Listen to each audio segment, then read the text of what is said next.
Good evening and salam. My name is Dolly Busby and I'm a member of the MACFEST team. I'm delighted to welcome you all to MACFEST 2021. This evening, we are thrilled to host our second event in celebration of International Women's Day, Women of Kalasha and other Pakistani women. We are delighted to introduce to you our host for this panel, Paul Dobraszczyk. First, let me share a few words about Paul. Paul is an architectural writer based in Manchester and also a lecturer in architecture at the Bartlett School of Architecture in London. He's recently edited, with novelist Sarah Butler, the book Manchester Something Rich and Strange, which was published by the Manchester University Press last year. This book brought together 24 different writers to produce a vibrant and diverse picture of the city. The book includes 60 short pieces, each focusing on one word that reminds us of Manchester as a place. Paul's also published other books, including Future Cities, Architecture and the Imagination, Iron, Ornament and Architecture in Victoria, Britain, and London Sewers. He's also a photographer and an artist and built the website The Stones of Manchester. Before I hand over to Paul, I'd like the audience to please follow MACFEST on our media sites of Facebook, Instagram, and Twitter, so you'll be notified on our upcoming events. Thank you, and over to you, Paul. Thank you very much, Dolly, for that introduction. I'm really honoured to be able to chair this event tonight and to field questions for Dr. Amineh Hoti, and I'll just give her a brief introduction now. So she completed her PhD at the University of Cambridge at Lucy Cavendish College, where she's affiliated today. She's also an honorary professor at the University of Nottingham. She was the first director and co-founder of the Centre for the Study of Muslim-Jewish Relations, which is also based in Cambridge. In 2019, she was appointed Programme Director of the Sirat Centre at the Higher Education Commission in Pakistan. Is that in Islamabad? Amineh? Yes. And she's also a consultant for the United Nations. Now, for the past 2 decades, Amineh has been a teacher, researcher, and a public intellectual, and her work's really focused on dialogue between different religions and peace-building studies as well. And also, she has a background in the social anthropology of South Asia. So Cambridge University Press published her anthropological study, Sorrow and Joy Among Muslim Women, and her recent book, which you can see behind her today on her windowsill, is titled Gems and Jewels, The Religions of Pakistan, published by Topical Press in Lahore. And it's based on the 10 religious communities in Pakistan today. And I'm sure she'll say more about that, but I'll hand over to Amineh now. Thank you. Thank you, Paul, for that very warm introduction. I want to warmly thank MACFEST as well, and especially Qaisra Shahraz for arranging an outstanding festival with some very good sessions. And today is a very special day because it's Women's Day. So I'm really delighted to be here with you all on this panel and to share some ideas with you. So I want to start with saying Bismillah ar-Rahman ar-Rahim. And share a few ideas and a few experiences from my journey as a woman, especially searching for harmony and diversity and trying to bring out the female voice in the work that I have done. When I began my studies, I want to share with you, I was at the London School of Economics and I was studying social anthropology, for which we had to read a few books. Now, one of the founding fathers of anthropology was Malinowski, Bronislaw Malinowski.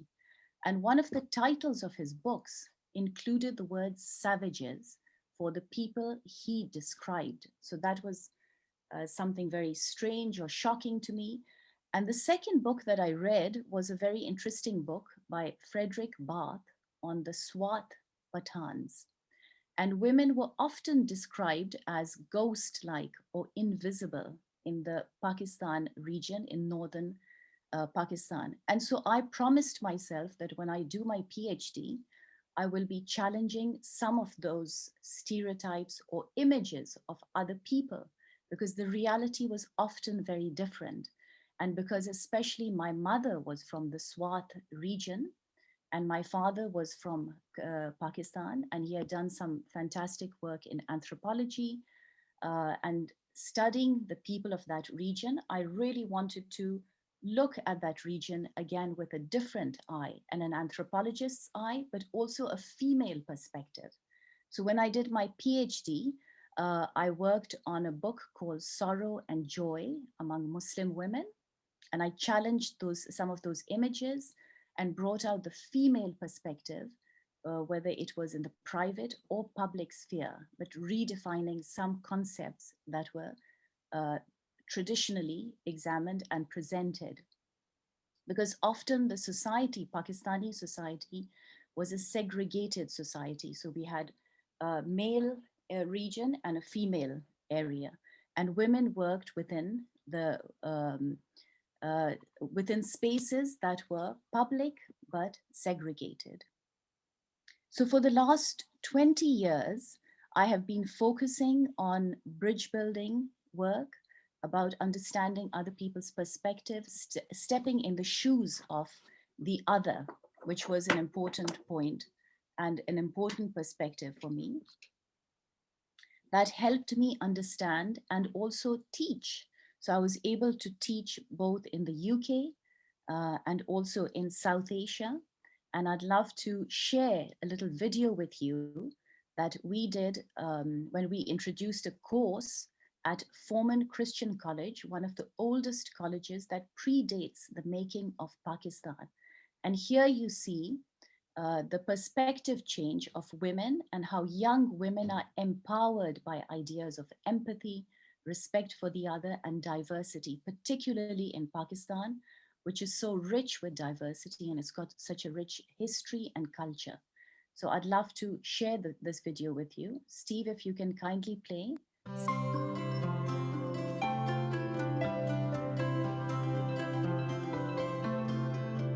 Being a Pathan, मैं खुद अपने आप को एक conservative या radical type का समझता था, यानी लोग गलत हैं, मैं ठीक हूँ.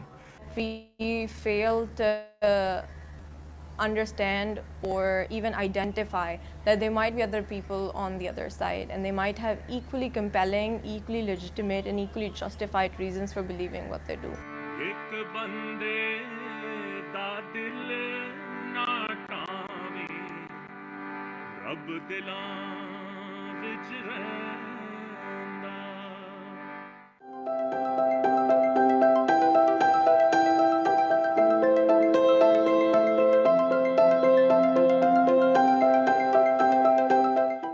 We have to give more and more exposure to our students, because we, especially after 9/11, I feel that we are isolated. So we shouldn't be grooming our students in what I label as an environment which is intellectually suffocating.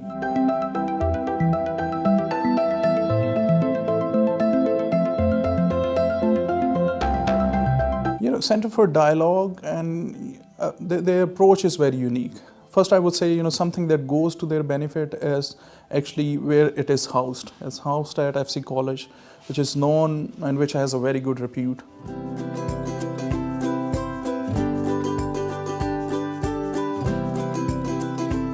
So we set up the first course in the 800-year history of Cambridge University on this very idea of bringing people closer together from the Abrahamic faiths, and we have a new course on this in Cambridge. And I wanted to do the same, of course, for Pakistan, because Pakistan is so dear to me, and therefore we started the center. That is why we at FC College, we incorporated this course, and it is there in our catalog, and it is part of our major degree. I appreciate Dr. Hoti again. She really training. She's on the one hand, she's a good team leader and good team member as well. So she been giving trainings to the new faculty members. Now, we had these wonderful classes at FC College. We offered them on the idea of ilm, adab or insaniyat. When we were learning in this course, I really enjoyed that we not only read verses from Quran but from Bible as well. और through यानी ये जो dialogue centre है, मैं कहता हूँ ये बहुत एक मीडियम है, यानी इसके थ्रू हम यानी एक दूसरे से शेयर कर सकते हैं अपने आइडियाज़। लाहौर ने मुझे चेंज किया। मैं जब यहाँ आया हूँ डायलॉग सेंटर में, उन्होंने एक बात बहुत अच्छी कही है कि यानी ये मज़हब नहीं है कि यानी ये बंदा गलत है, ये बंदा गलत है, ये आपका जहन आपको बताता है कि क्या चीज़ सही है, क्या गलत है। तो मैं यही कहूँगा कि यानी डाइवर्सिटी अच्छी चीज़ है। So we went through these courses class by class. We looked at ilm, we looked at adab, we looked at insaniyat, we looked at religion and culture. And what we explored in these classes was the very idea of empathy, respect for the other, diversity, humanity. We looked at respecting gender, the ethnic other, the religious other.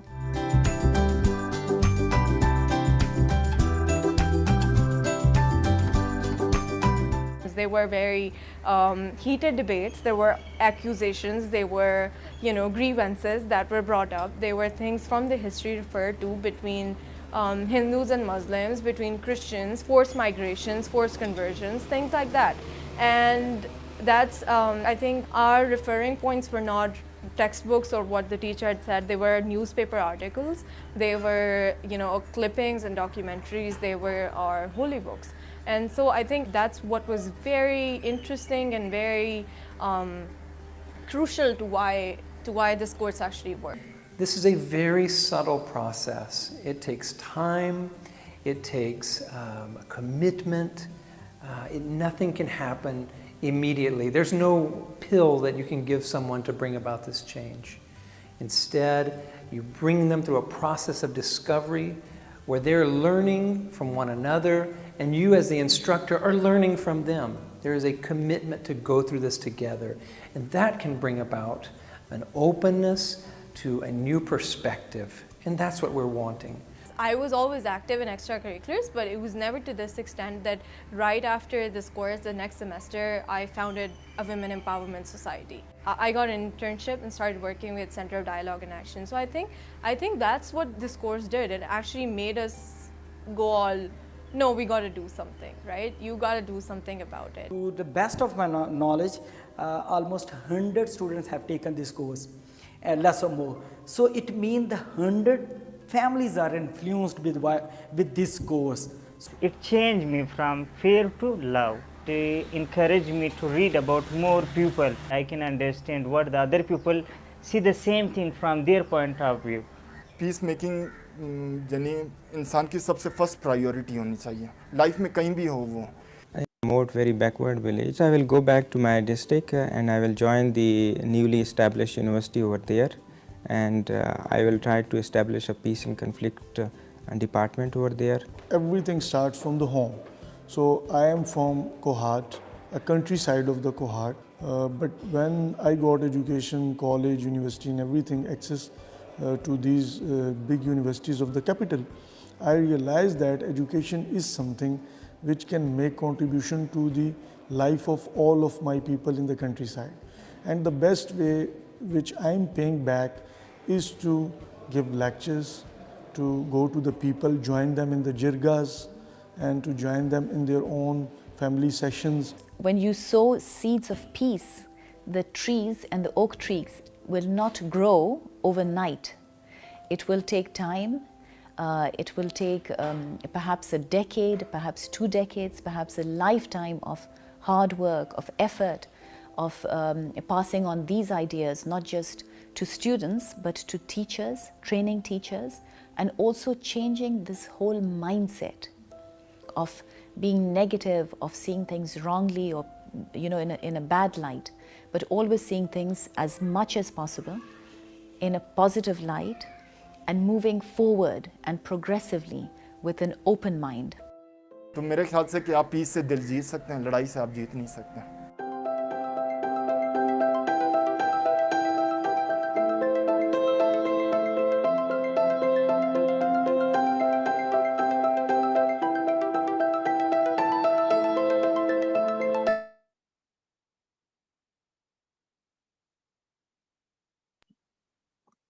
Thank you very much, Steve, for that. So courses like these that encouraged empathy, bridge building, women's voices in particular, were very important, and I felt they made that difference in young girls' lives, as you saw in this video, where this young woman says she feels empowered, and through knowledge, through bridge building, through peace building, she was able to set up a society and then influence people, not just herself and her family, but also people in her village. So it has the ripple effect. And I was fascinated by that idea of bringing out voices, of female voices particularly, and female voices from different religious communities. So when one member of a religious minority, Mr. Isfanyar Bhandara, came to me, and he said, I have a choice. I want to sponsor a book. Should I write a book on, should we get a book written on cars or a book on gems and jewels, the religions of Pakistan? And I said, yes, of course, a book on the religions of Pakistan. And so 5 years, he sponsored the book, and then it took me 5 years to do research, and then through many challenges, I was able to travel the length and breadth of Pakistan with my family, with my husband, with my children, from Swat to Karachi, from different areas and regions of Pakistan, interior Sindh. And it was fascinating because it helped me learn many things about other communities that I too didn't know, and it allowed me to break down those stereotypes. So there are many stories in this book, in Gems, and one of the exciting places that I did visit was northern Pakistan, Chitral, with my 2 daughters, Meena and Anna. And we were able to go up to the Kalasha Valley. And the Kalasha in the northern area, they're very proud of their history and their background. And apparently they were descendants from Alexander the Great's army. So one of the generals is called Shalak Shah. Kalasha is the opposite of Shalak. So they descended from this set of group who originally came from Greece. And so the Greece government and the Greek people have funded some of the museums amongst the Kalasha. And I would like to share a story with you. And this is a lovely story from the Kalasha. And I'd like to read a little bit from the book. So it's about a Kalasha heroine called Shuragali. When I asked Talim Khan, who was one of the informants who was doing some work amongst the Kalasha, himself a Kalasha, who his heroes were, he named a legendary Kalasha woman called Shuragali, who lived many years ago. Talim Khan had collected 3,700 stories of the Kalasha, and this was one of them. Shuragali was from the Anish Valley. When the legendary Shuragali was expecting a baby, she went to the Bashali house. Now, amongst the Kalasha, they have a special house for women. When they have their children, then they stay segregated because of ideas of pollution and purity.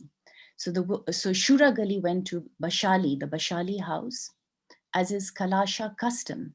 According to Kalasha myth, there was a fierce dragon who would eat all the mothers and babies as they were born. Shuragali came up with a brilliant plan to save herself, her baby, and all future mothers. She dug a hole behind the door, filled it with coal, and covered it with straw. When the dragon came to eat her and her baby, it asked if it should come in. And Shuragali asked the dragon to come in. As it entered, it fell into the hole. Onto the coal, Shuragali poured more coal on top of the dragon, and she covered the hole with her shawl so that the dragon would die.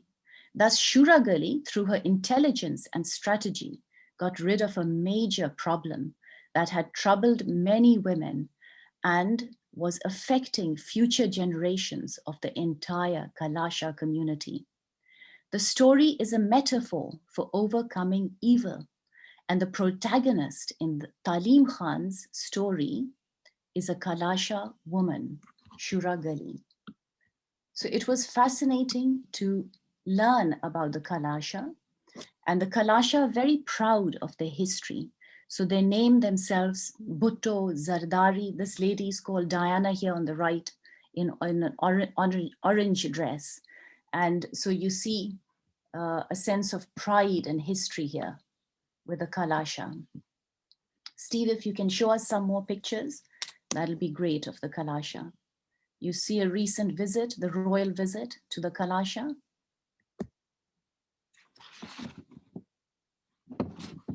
These are Kalasha festivals.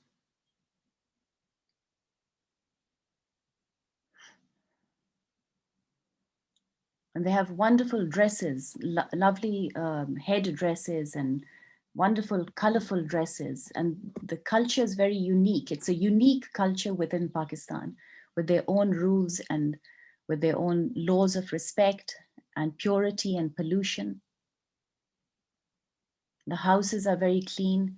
Here we have another community, the Parsi community. Here you see Toksi Kawasji with a Christmas tree and a portrait of an Islamic philosopher called Iqbal and poet in the background. She's in Karachi at the other end of Pakistan in the south. Steve, if you can show us some more pictures, thank you. Here are the rabbis, some of the religious Jewish community of Pakistan. Rabbi Shaheen here. So you have an amazing variety of communities. We have the Buddhist community in interior Sindh, and they were very inaccessible. So some of our photographers and researchers had to go right into Sindh to get these pictures. Here's the Baha'i community, another community. And we have wonderful stories from each community in the book that I'd love to share with you. But what I would like to focus now is on one more story, and that is from the Shah Jo Risalo, written by Shah Abdul Latif Bhetai, who's a saint and scholar of Sindh, and that is in the south of Pakistan. Now, Shah Abdul Latif Bhetai was known to be like the Shakespeare. My informants, people in Pakistan told me that he is like the Shakespeare of Sindh. And in fact, he's even bigger than Shakespeare because according to one theory, Shakespeare was inspired by Ganjavi's idea of Laila Majnu, these love stories, and his story of Romeo and Juliet is an inspiration from these stories. The second story I want to share with you is of Soni Mahiwal, and that is a beautiful story and a story of mysticism and romance. So here, Sohni is the protagonist. She's the female character in the book, and the whole story is in the voice of the woman. So Soni is a beautiful lady. She's described as a gem of a woman. And beauty in this sense is not skin deep, but it is inner beauty, a beauty of purity and goodness and effort and struggle. And the person she loves is Prince Izzat Beg, who is a prince with goods who's been traveling from north above Pakistan, Uzbekistan, down to India. In those days, Pakistan was India, pre-partition. So Mahiwal, he's now called Mahiwal because he's given up all his kingdom and worldly goods, and he stayed back to wed or marry Soni and devote himself and his life to Soni. So he is a symbol of the prophet or God or a spiritual, a divine center. So Shah Abdul Latif Bhetai describes each character in symbolism and in metaphors. So Soni's father is called Tula, who's a potter, and he refuses to give Soni to Mahiwal because he's an outsider. So Soni and Mahiwal pine for each other's love. And that is a symbol of the true believer who struggles and strives towards each other on the path of the beloved, the spiritual path, because God is Al-Wadud, the beloved, and the ultimate path for the Sufi is to tread that path and walk towards and run towards the beloved. But Soni is forcefully married by her father to another man called Dam. So Dam is a symbol now of Satan, or the oppressor or the aggressor. And Dam has a sister who's Soni's sister-in-law. So she sees Soni crossing the river every night. And because Soni's father is a potter, Soni uses a pot to take across the river Chenab in Punjab in Pakistan, and she floats across the river.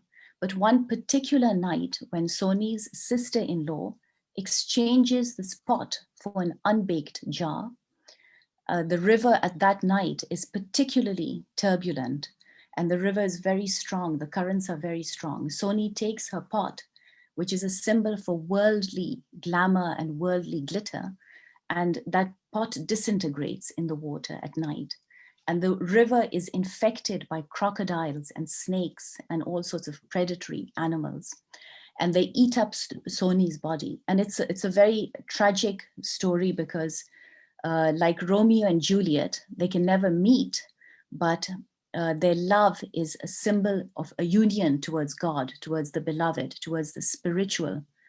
And so the story in the Shahjo Risalo, the Shah, Bit Shah describes Soni as overcoming her ego. The journey towards her love is a journey towards overcoming her ego, acquiring humility through patience and perseverance. She must put her full trust in divine help. And that is the journey that is described by Bit Shah. So he says that his work and his stories are full of mysticism and guidance, and they must not be taken as entertainment.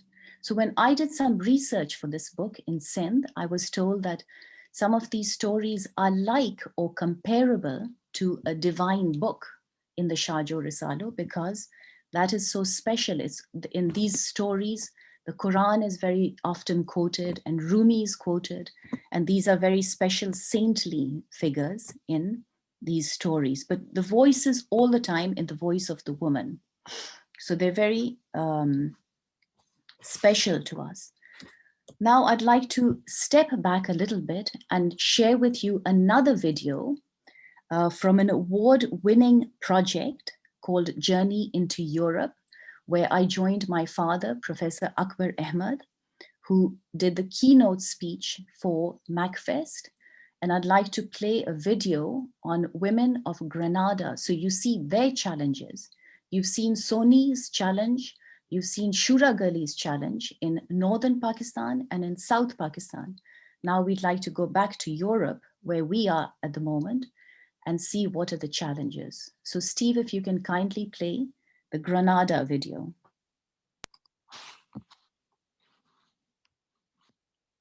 One important aspect of our project, Journey into Europe, was to meet and interview women. We were delighted to meet the women of Granada, and what was so special about them was that many were converts to Islam. These Western women were bringing their optimism and dynamism to Islam and giving it a new vigor in the land of Andalusia. So, Assalamu alaikum, sisters. It's so nice to be here in your beautiful mosque with Alhambra Palace behind us. Can you all introduce yourselves, please? I'm Munira Mendoza. Fauzia Benedetti. Suleiha Singh. Hi, Iman Travieso. And Hannah Whiteman. Okay, I was born and raised in California. I was born in Switzerland. I've lived in England. Born and raised in Cape Town, South Africa. I was born in Spain. And I was born in England. And what attracted you to Spain? It's enchanting. It has something about it, you know. It has a pull because, you know, we're Muslims. We have, for us, this is like a heritage that we can't, I don't think we can create nowadays.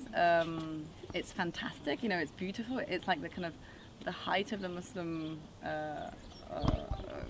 reign here in Europe. Because I also live among lots of Muslim women and they have their mothers and they study and they travel and they work and I find it also now easy to talk about my religion. Now I live here. among people who are similar to me, for lots of Muslim friends and Muslim acquaintances, and it's easier now to be able to reach out to people because I feel more confident about it. Now, what is the role that women play in the mosque and in the community? I mean, without women, there wouldn't be a community. They'd just be an Yeah. army. Yeah. The men are into politics, but the women are doing the real stuff, the real work at home. And there's a great warmth between the sisters, because when we said our prayers yesterday in the mosque, everybody turned to each other and they kissed each other. Like the Spanish. Yeah, Kissed each other. Very Mediterranean. Is that Spanish? Is that Sufi? I think one feels family, no? Here. It helps. Yeah, I think it's a Spanish habit between women to kiss each other. Or is it la convivencia? Well, I don't know. I mean, I suppose it's still left that kind of essence in a way. I think, You know, it's like in any small village. We are like a village inside Granada. So the convivence is sometimes we love each other. Sometimes we fight. Like in every human group, we are different personalities, different backgrounds. You know, we are in the same place because we are Muslim. You know, and after 30 years, you love the people who are around you. Have you converted to Islam, or were you born into Islam? What's your story? I converted. I'm one of the... Well, I was born because my parents converted. My parents are Malaysian origin, so my great-grandparents are Muslim and I'm Muslim too. I was converted to Islam, 30 few years ago. Because at that moment there were very, very few Muslim in Spain.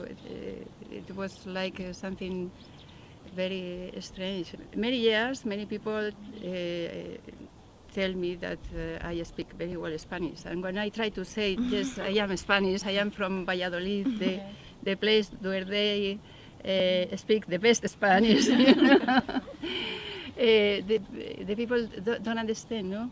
Now start to know that there are many Spanish Muslims, you know, but before was something impossible. As a Muslim, I feel sometimes foreigner in Spain and foreigner among the Muslims. Are there many converts to Islam? Yes, I think, and in the last years, here in the mosque every week is people who converted every week. The government in Spain, they say they tried to make that convivence between different communities. But when you hear the news in the TV or you read in the newspaper about Muslims, it's all negative, all about terrorism and things like this. So that made it difficult, you know. But I can say that at the beginning of living here in Granada, the people of the city, they were very unconfident, you know, with us. They couldn't stand it. 30 years back. They wouldn't let us, if we wore a scarf, they wouldn't rent houses. There used to be, I have had rocks thrown at me. There were writings on the wall. There's a very despictive word which is called mordo in Spanish, saying like mortos go home. They couldn't stand it. They were terrified. They thought we were going to take over the Albaicin. They thought we were going to take over Granada. I think a huge fear factor has been created here, and it's still there. You know, my brother grew up in Spain, and the history book started at 1492, with the fall of Granada. I want to ask one more question about the hijab. You have to bring it up. Is this like the token question? Yeah, we have to bring it up. That's all right, I'll forgive you.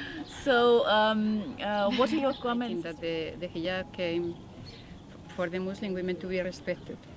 So this is the mission of the hijab. So in the moment that suppose any other thing, you can. This is up to you, the situation where you live, you know. And when we wear the hijab, we are always making a political statement. And I sometimes don't have the strength, I don't feel strong enough to make that political statement. I just want to go across the street and buy the bread. Hijab is a very sort of personal thing at the moment because, as Monida says, you're like making a statement, especially in this era. If it's going to be a problem and if it's going to bring you problems, the most important thing is to dress modestly, because there's a lot of people that walk around in hijab. And the most important is the intention. And the intention. So, you know, it's a bit of a balance thing. Well, I started wearing a scarf when I was 18, 19, and I really felt it, and I felt empowered and strong, and I came to Spain and it all fell apart. It really did. I had some terrible comments with my older generation, Spanish older generation in Cordoba, and I remember feeling so awful, thinking this is the opposite of what I wanted, you know. It makes them feel bad. It reminds them of something that they obviously don't understand, and I stopped wearing it, and I don't wear a scarf on a daily basis. Some people say that European identity and Islamic identity are incompatible. I disagree. What do you think about that? We're European Muslims. I mean, for me, Islam is like a filter, you know. It's a way to filter in the good of bad, to filter in the good and to keep out the bad. Of each and society I mean, culture. in every society there are good and bad things, you know, and Islam is just a filter of the good and the bad. Yeah. And I think the term is European Muslims, not Muslims in Europe. Yeah, but right? It's like we are Westerners. European and we're Muslims and we're European, but we're not Muslims in Europe. We're European Muslims.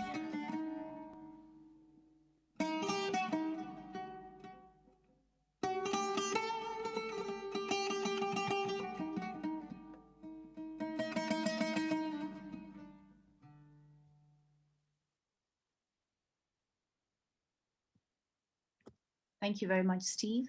So I'd encourage you to Google Journey into Europe and have a look, because there are a variety of video clips on that project. And the project was led by my father, Professor Akbar Ahmed. It's a book and it's a film, and it explains the challenge of different communities in Europe and how to do peace building. And I was fascinated to see the women's voices and the women's perspective. And you saw them talking about la convivencia, which is peace building and living together in relative harmony. So I wanted to say that the idea of challenging the stereotypes or the ideas of these negative images that people or communities or continents have is something that we have done and we continue to do through knowledge, through our books, through our teaching.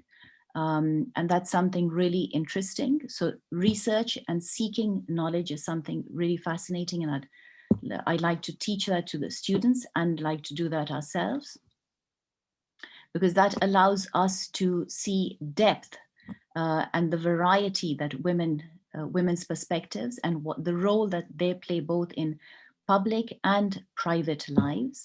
And of course, they have a lot of challenges in their culture, in the attitudes of their male relatives and even female relatives in the in-laws, as you saw in Soni's case.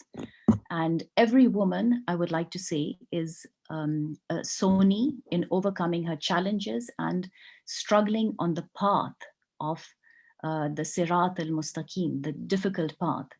And also Shuragali. Every woman is Shuragali because she uses her intelligence and strategy to overcome problems in her everyday life, whether it's legendary or everyday. That's how the struggles continue. So through pain and suffering, the struggles of every woman continue, and I hope will be overcome, and they'll be able to overcome their challenges. And to make that difference to our world, to our shared world, and particularly in Pakistan, because it's their presence that makes society a rich, diverse, and alive society. So I'm really grateful to the role that women play in their everyday, public and private lives. And I really want to thank you. I'd love to take some questions, Paul, and I know you have had your visit to Pakistan. So you wanted to ask a few questions about your journey to Pakistan. Yes, thank you so much, Amineh, for that wonderful, inspiring and optimistic presentation this evening. I mean, one of the things I guess struck me about this, the work that you're doing is this kind of hopefulness of it. And I'm wondering if you could say maybe a little bit about what keeps you optimistic, because there's clearly a large powers working against this kind of presentation of Muslims in this very positive and diverse way, right? And what keeps you personally hopeful and optimistic, I guess, is a question I would ask. Well, that's a really good question, Paul. I would say my faith keeps me optimistic. My research about the region keeps me optimistic because it's such a rich and diverse background, and we have such a fantastic history dating back 7,000 BC. And when one studies that, that's really inspiring. And then, of course, my own family. I've got a wonderful father and a mother, and my brothers and sisters, and my husband and children. All of that setup keep you very optimistic. And you want to go ahead, you want to research and study. And finally, I guess it's the young people you teach. When you teach and you see that change in their perspective. I mean, I was invited once to speak or to teach on women at one of the universities in Pakistan, and I was expected to lecture for 3 hours. So instead of lecturing, I got them all to act out one of these stories from the Shah Risalo, and they loved it because the young boys and girls were able to put on their dark glasses and act this Romeo and Juliet roles and all, and they were falling down laughing and interacting. But when they left the session, they had grasped the key concepts of respect for humanity, respect for women, respect for the other, and really beginning to understand each other. So when we are genuine scholars or we're on a search to learn about the other, then there's got to be respect. We can't say that one nation is better or one person is better. As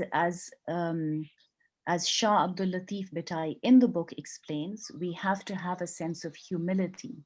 And humility is a wonderful quality that allows us to be a student or allows us to learn about others in a way that we are enriched and not with the arrogance of I know everything. And we have the imbalance or the asymmetry.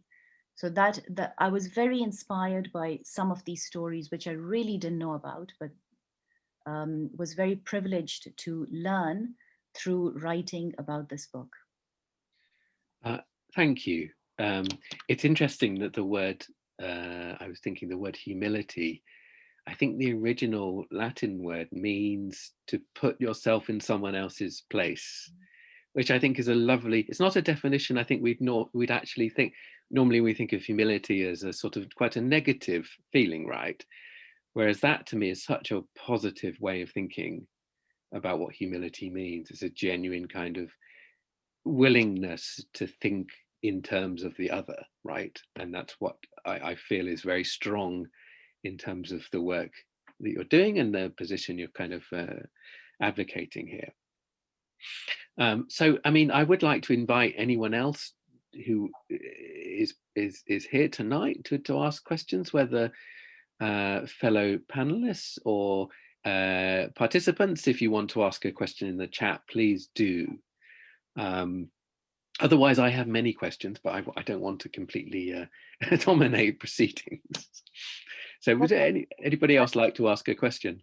Yes, and Paul, if I may come back and say that the idea of putting yourself in someone else's shoes is a very important concept. And when we were developing some of these new courses, both at Cambridge and in Pakistan, we were able to study some concepts of empathy, which is a very sophisticated concept and a very important idea. And that really worked for our students, as you saw in the video, because some of the students had certain concepts of the other, which were very negative. But through the courses, they were able to say, oh, I'd like to learn about other people, other communities, other cultures, and begin to read. So that had a positive impact. I mean, I'm guessing I would also kind of ask about that process, that it is often, at least at the beginning, very uncomfortable. I mean, we all feel immense discomfort when we are confronted with something or someone that's genuinely kind of totally different from us, right? So in a way, part of the process, I would imagine, is getting through that stage of feeling very uncomfortable. And I'm wondering if you have any sort of personal tips or personal kind of advice for dealing with that feeling of uncomfortableness, which is really important because it's a signal that somebody is genuinely other, right? If you feel uncomfortable. But it's at that point that people often get hostile, right? They get their hostility is is apparent. Well, that's a good point. Often when we've done dialogue, both my father and myself and other people who are promoting the idea of the dialogue of civilizations, it's often very difficult to start with the further end of the pendulum. But when you begin to talk, for example, I was director of the Muslim Jewish Center in Cambridge, where I saw rabbis and imams sitting in our class in these new courses and new classes. And initially there was a lot of hostility, but through knowledge, through sitting together, through consubstantiation, through learning from each other, they were able to develop a friendship, and even a couple of them did projects in London at the end of the course. So I saw that barrier break through an understanding or sitting together, which was really helpful. Thank you. So we now have a few questions. So I've had a question from George in the chat, and I am not particularly comfortable asking this question because I feel it is a question about a source and something which, so it's a question about the source that you've used. And I would ask George to ask you personally about this, because I don't think it's a question which fits in the spirit of this session. Okay, so I'd invite Amineh to look at that question about questioning a source of yours, and to maybe think about carrying on that discussion privately. Okay. So we have another couple of questions as well. A question from Barbara Dresner. How can we help people to learn, to be interested to learn, if their family and friends don't support that? So this kind of question of other people being very resistant to your willingness to learn. How can we deal with that?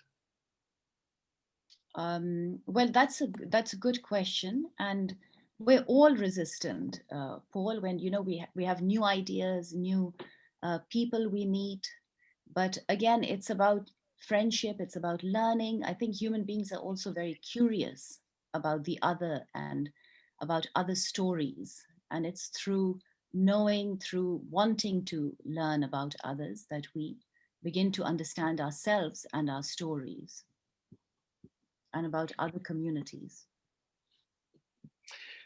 So I have another question here about specifically about the Kalasha people, asking what is something that surprised you about the Kalasha people, and maybe also perhaps other aspects of your research in Pakistan into different religious communities, things that surprised you in your journey. About the Kalasha people, I was really amazed to meet them, because it's a very positive culture. It's full of laughter and beautiful clothes, and the culture is so unique, and it's within Pakistan. So often the image of Pakistan is that it's very monolithic, it's very black and white, the majority are Muslim. There's a image that there's a sort of extremist perspective. But here you have such a unique culture with its own ways of doing things, and there's so much diversity within this culture. That's one aspect. Then just visiting the Kalasha homes was a lovely experience. And Paul, you mentioned that you were a little bit afraid, or you had been warned not to visit because there was some danger there. But when we visited Kalasha homes for the first time, we were warmly welcomed.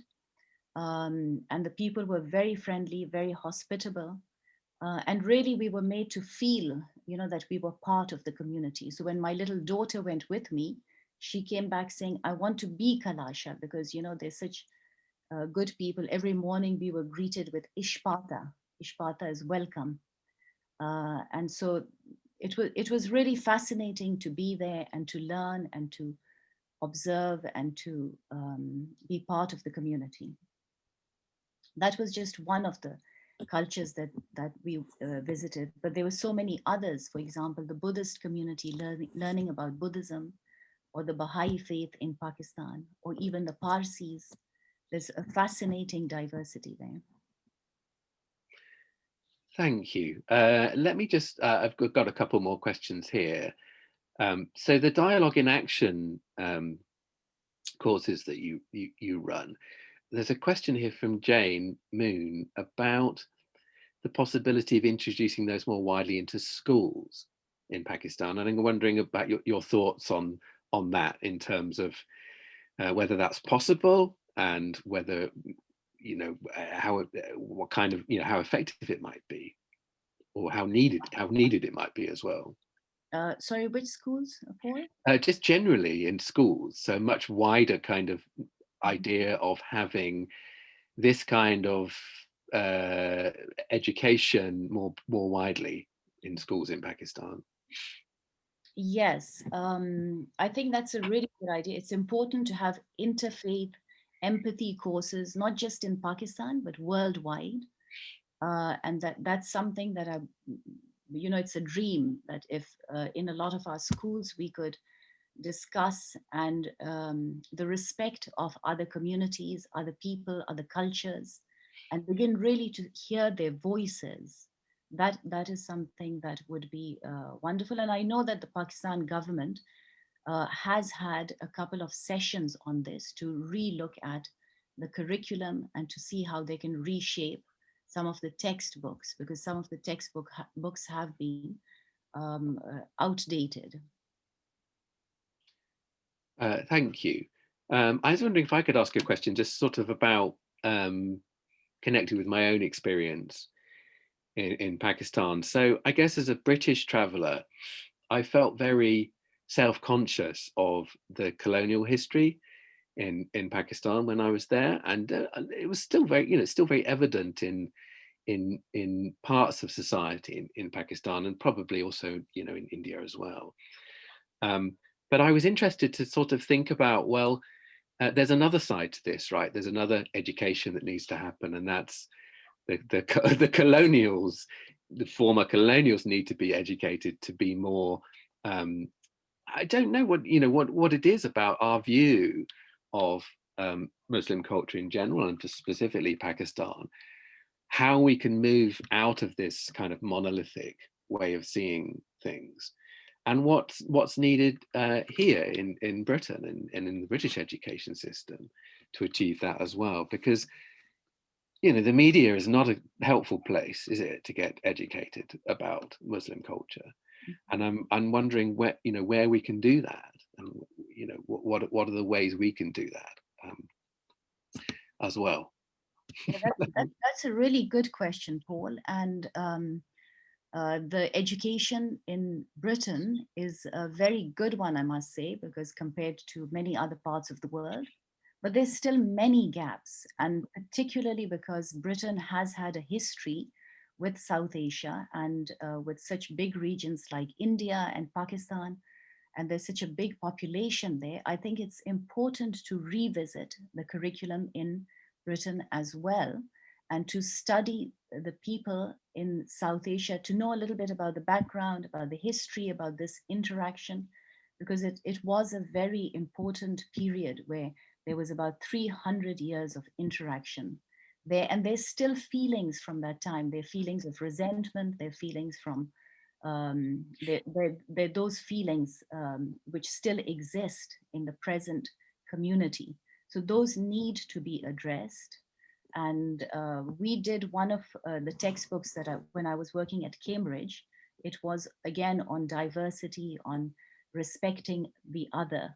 So we had the Judeo-Christian perspective, but I was also able to add the third Muslim perspective to the Muslim, Jewish, Christian perspective in the UK. And that book was circulated, which was, I think that was a beginning, but we do need to do a lot more work on that.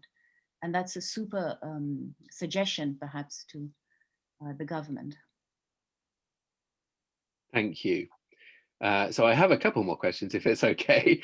There's a question, really interesting question here about social media, because when I visited Pakistan in 1999, there was no social media. So it's something that interests me in terms of like what it's doing to our culture in terms of where people get their education from and their information about other cultures.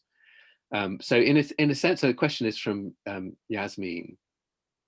I think it's a really interesting question about this sense in which social media is bringing us together, particularly young people, I guess, more so, who are much more able to use it effectively. But also certain aspects of social media are creating more division. And I'm wondering if you have any thoughts about this in terms of its effect at the moment in Pakistan. Mm-hmm. If it's something that you've personally noticed in Pakistani culture in recent years. Well, that's a good question. It's a question I need to think about a little more.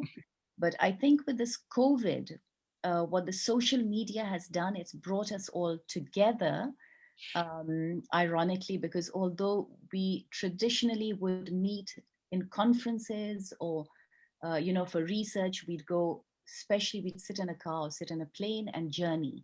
But now with Zoom and with different facilities, we can access our rooms immediately in seconds.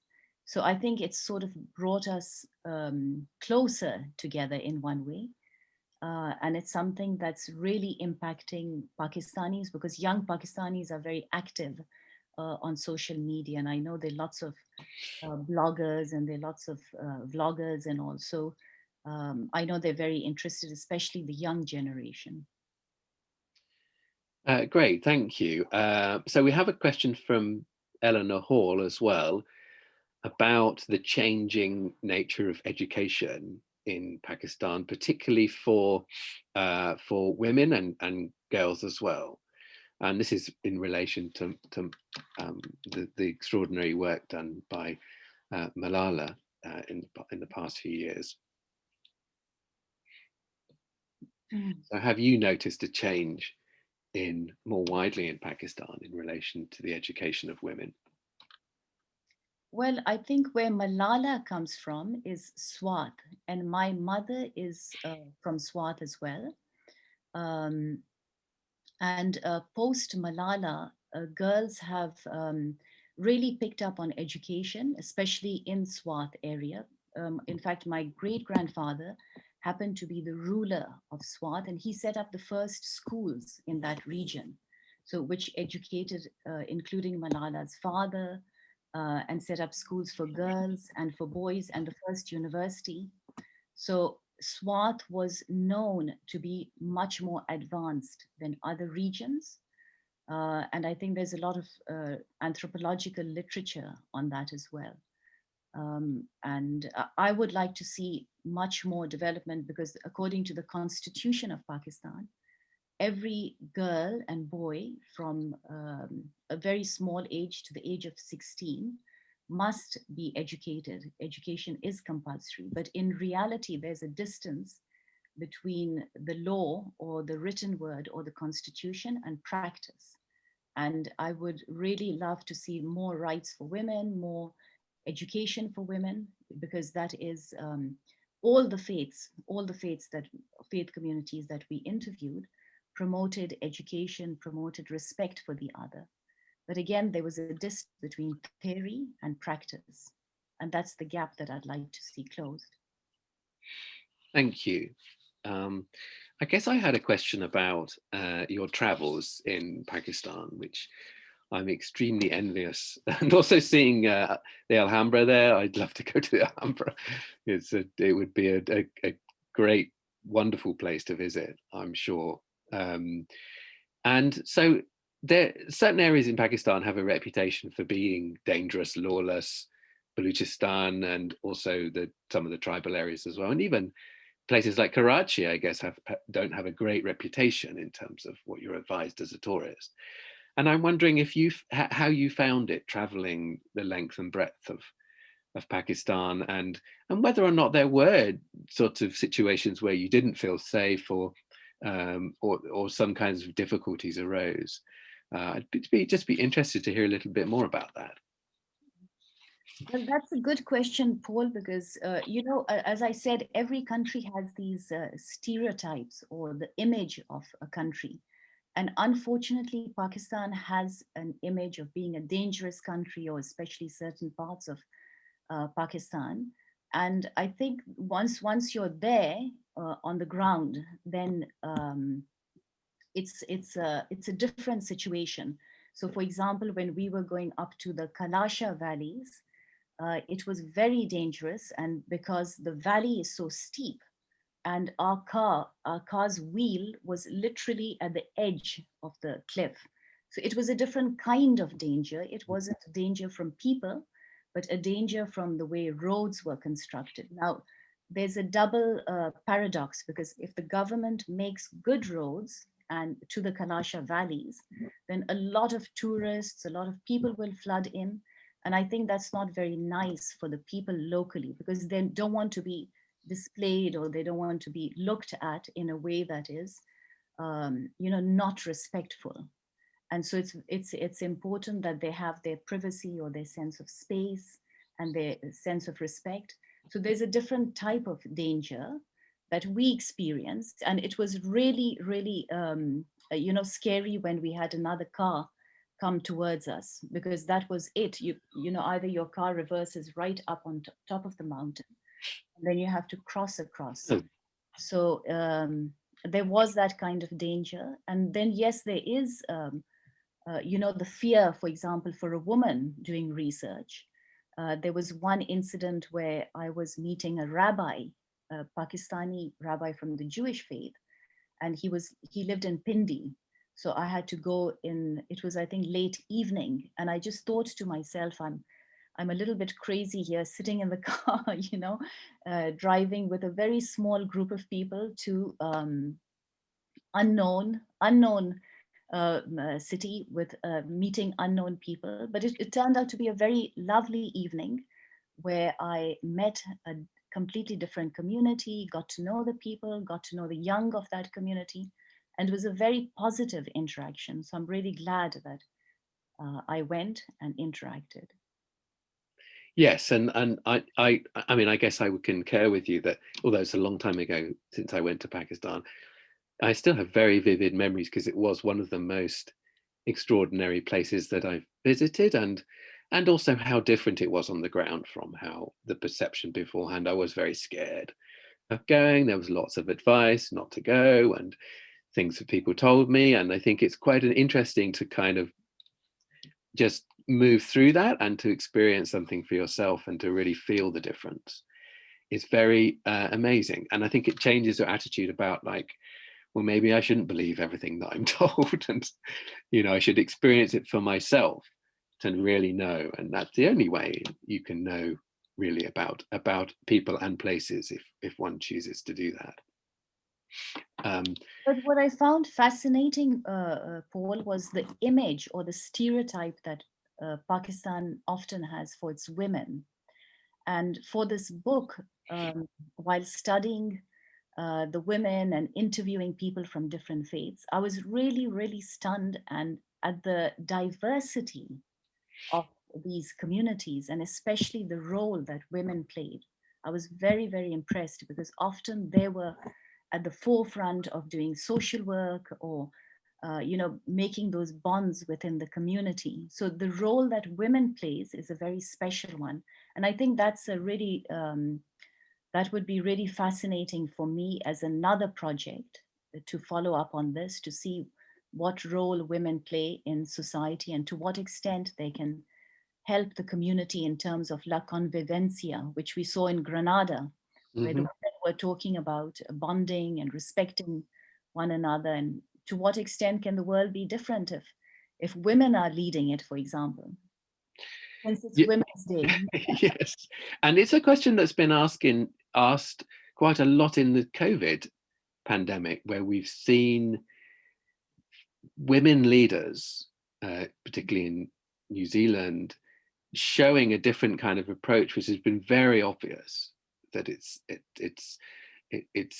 got something to do with the fact that the leader is a woman and they have a different attitude and a different approach.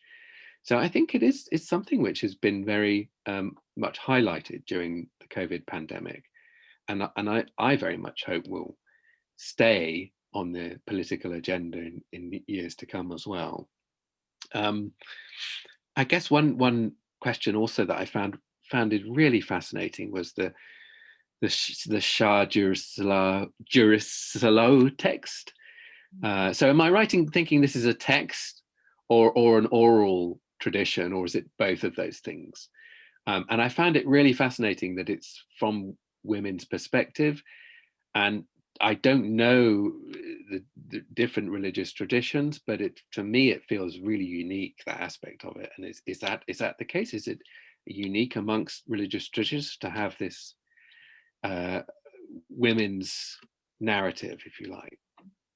So thank you for asking this question. The Shah Juristalo is a book, and it's a beautiful book. It's a collection of different stories. For example, you have Shakespeare's Romeo and Juliet. This is about 7 different stories, and each one is very sophisticated and very complex. And it's almost like a play. It's a drama. It's alive. It's vibrant. It's very exciting and inspiring. And it's written by Shah Abdul Latif Bhetai, who's a Muslim. He's like a saint, scholar. He's really respected and loved in Sindh. And all his stories are in the voice of the woman. So the woman is telling the story of her journey of love on the path of God, the beloved. But God is symbolized by the person she loves. So everything is symbolic. It's in metaphors. It's not like the literalist. Then we have another story that I describe in this book, which is Heer Ranja. And that is written by Waris Shah, another Sufi scholar, poet, saint, who writes this beautiful story. And again, it's a romantic story. And Heer is the girl, and the whole story is in her voice. And Ranja is the boy.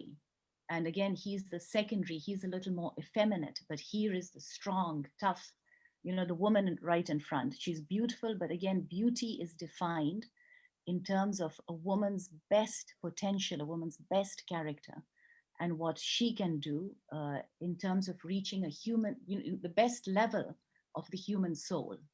So again, these are stories that are leaning towards mysticism, respect for other communities. So as I said, Shah Abdul Latif, the author of the Shah Juristalo, is Muslim, but at his grave, you'll find Hindus, you'll find Muslims, you'll find Parsis, Baha'is, people of all faith, because in their stories and their work, it's not about one religious community, not about building walls. It's about bridge building.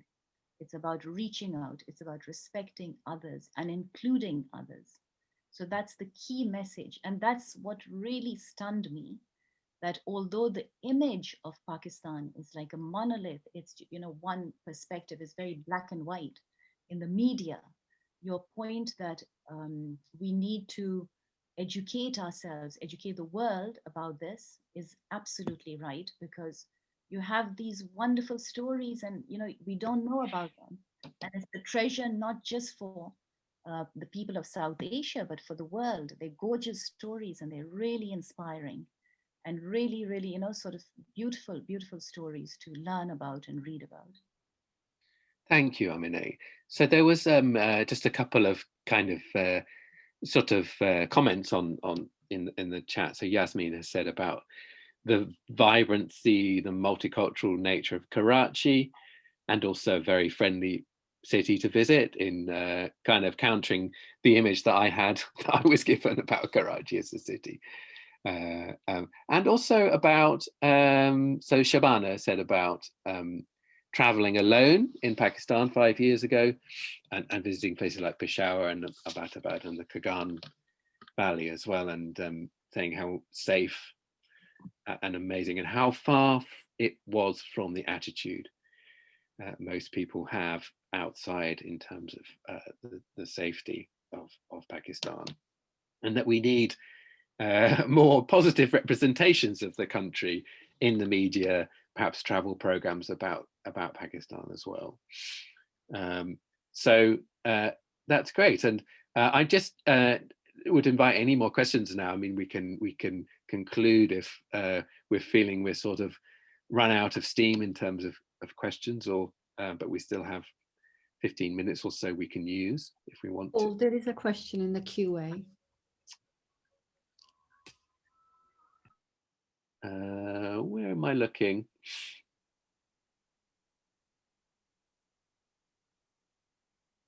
Can you see it? Oh yes, is it by Sister Wardella? Yes, that's the one. Yes. I can't see that.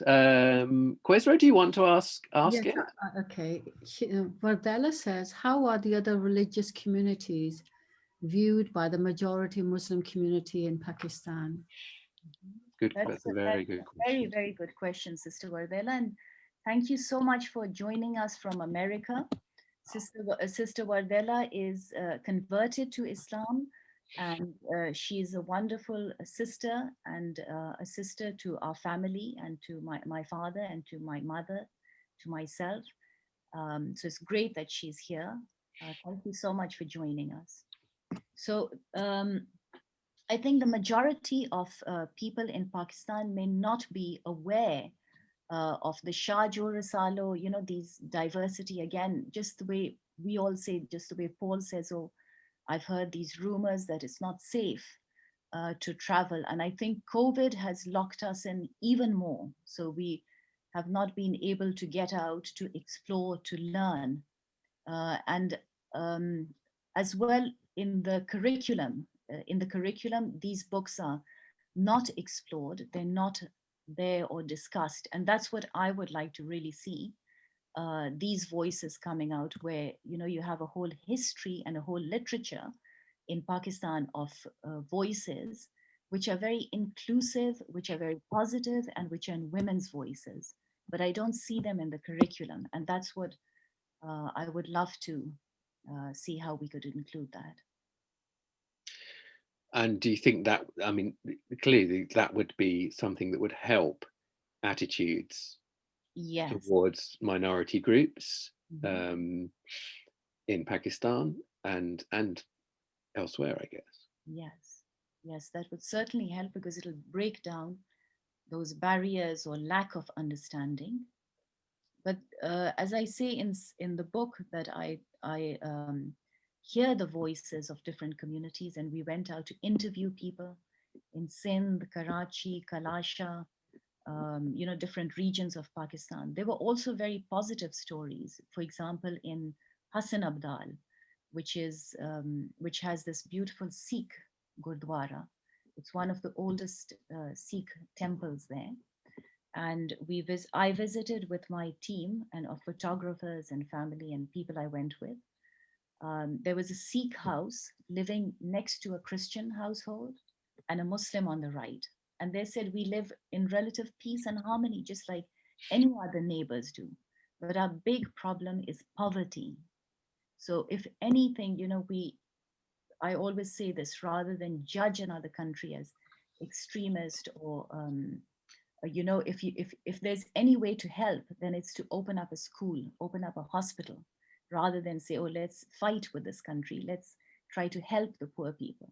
And I think that's in the Christian spirit, that's in the Muslim spirit, that's in the Jewish spirit of faith. It's the Abrahamic and even wider concept of reaching out and really helping our humanity. So rather than see us as us and them, you know, the concept of reaching out. How can we help and really understand?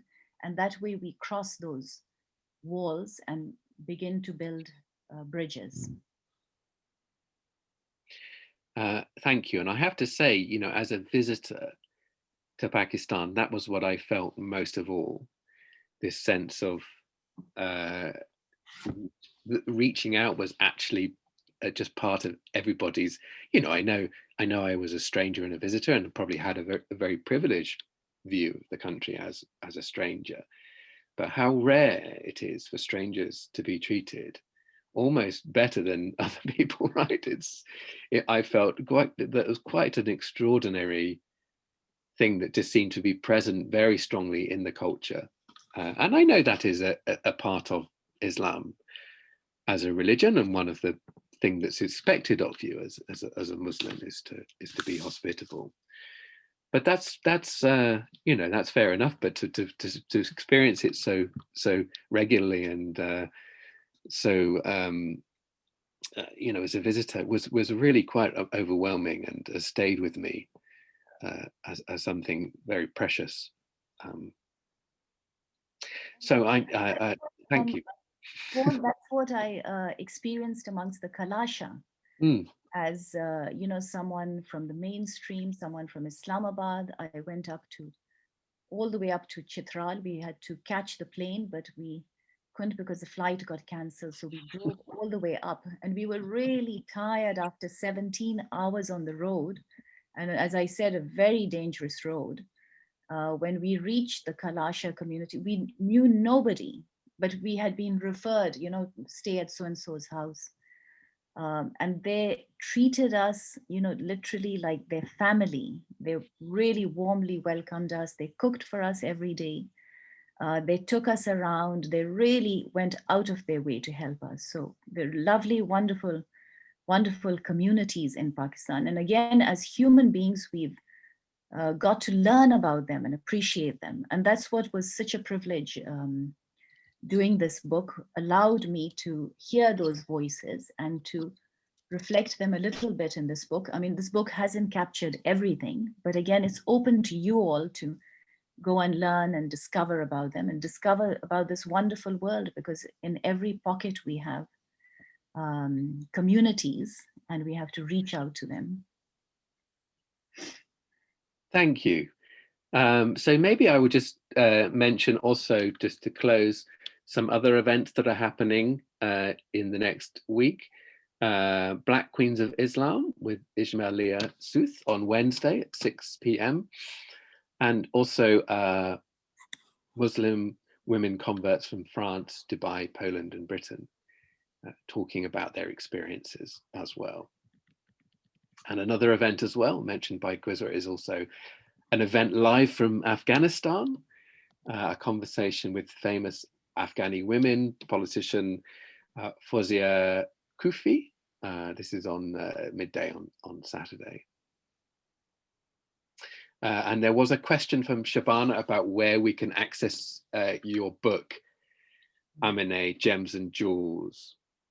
Is it going to be available shortly to buy? Hopefully it'll be available soon. Hopefully, okay. It's just been published. Susie's made and Susie and George have made some comments about